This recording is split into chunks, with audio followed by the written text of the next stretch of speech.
So, who's first on the card? We are going to start off up in Canada with Dr. Michael Leckie. Hello, Michael. Mhm. Hi, Kevin and Rabina.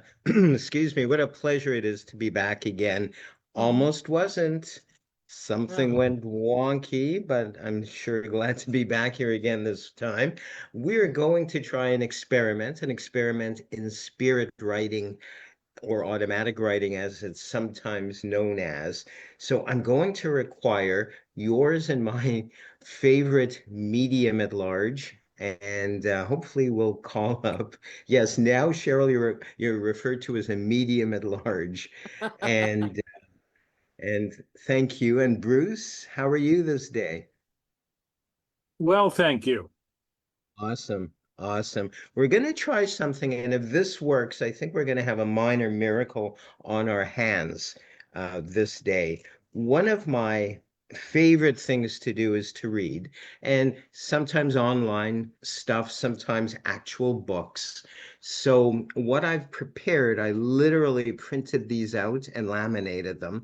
I've printed out about seven of them. Um, some of my favorite 1800s authors, for example, I have to have a look at them. There's Poe, Edgar Allan Poe. There's a wide slew, Sir Arthur Conan Doyle. I think we have, yes, we do. We have Robert Louis Stevenson. So we've got this whole batch of authors. And what I'm going to attempt to do, I'll bring this down a wee bit. I don't know the size of my stands. This is literally a little bit of an experiment in design as well. I'm going to attempt to place in no particular order the authors on this wee little stand. And while I'm doing this, I'm just wondering, Cheryl, have you prepared, do you have a slate and chalk nearby? I This do. this might be sort of sudden. It may not be. But there we go. I'm glad you do. We're going to make it difficult on Cheryl this time. Actually, working with me is difficult as it is, I'm sure. But I'm going to ask, and I don't know if you're prepared for this, Michaela. Uh, it's a weird request. I'll say that much.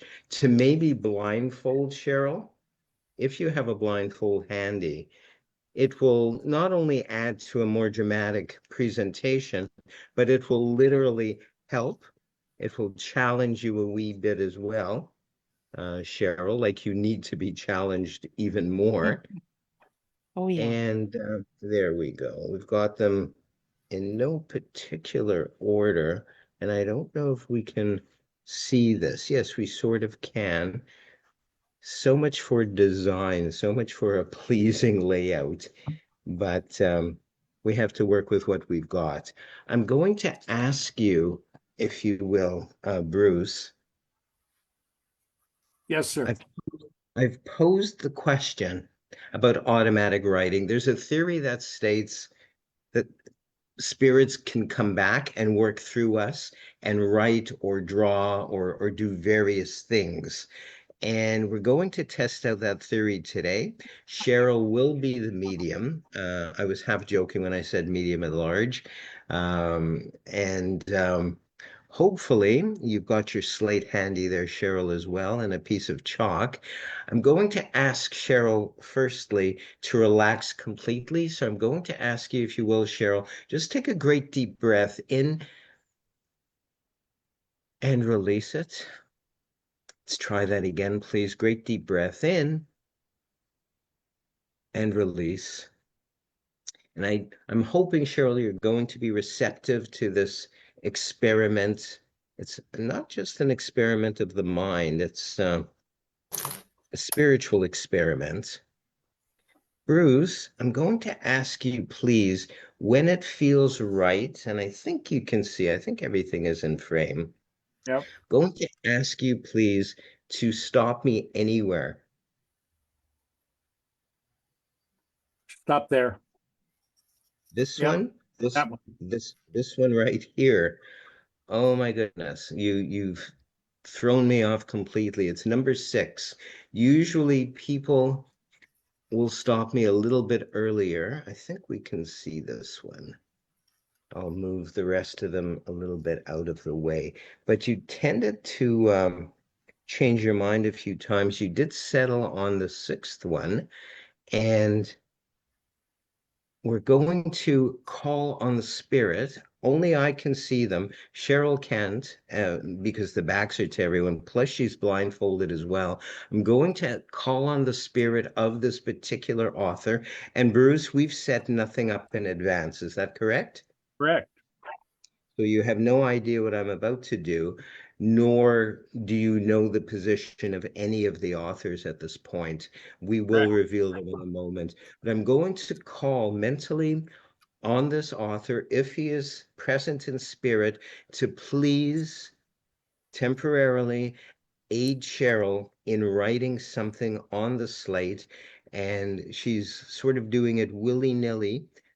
She's not doing anything that's legible right now. Maybe she is, maybe she isn't. But we're going to find out in a moment the answer if the spirit of this particular author has taken hold temporarily of Cheryl and is causing her arm to move. We can almost see what's being written on that chalkboard, even as we speak. And again, Bruce, I want to reiterate, we've set up nothing in advance. I'm sure you're familiar with some of these authors that I've named, but we've pretty much randomly selected one. And I believe that Cheryl, or the spirit that is temporarily inhabiting her, has written something. I'm going to ask you, Cheryl, if you can hear me, just take a deep breath and release whatever or whomever has come in. I'm going to ask you, Cheryl, if you are present once again, to please hold up the chalkboard towards the camera to share with everyone what indeed is written. It says Sherlock Holmes, and you're not going to believe this, Bruce. You're not going to believe that out there as well. But the one author in 7 that you did stop me at is indeed the author of the Sherlock Holmes books, Sir Arthur Conan Doyle. And you had a choice of any one of these. Poe has fallen off. Bram Stoker is here. We have Robert Louis Stevenson, Mary Shelley. So you didn't have a completely free choice of any of these authors. I want to thank you so much, Cheryl, for assisting us this day, and of course, Bruce as well. Thank you all so much. Thank you. Wow, excellent. Cheryl's abilities get better week on week. Right, so I was listening very carefully, and the only word that I can think can be Michael's word of the week is actually a hyphenated word, but it's one I haven't heard for ages. Oh, that's really nice. I do like that, which was willy-nilly. So thank you, Dr. Michael, for our hyphenated word of the week. And over from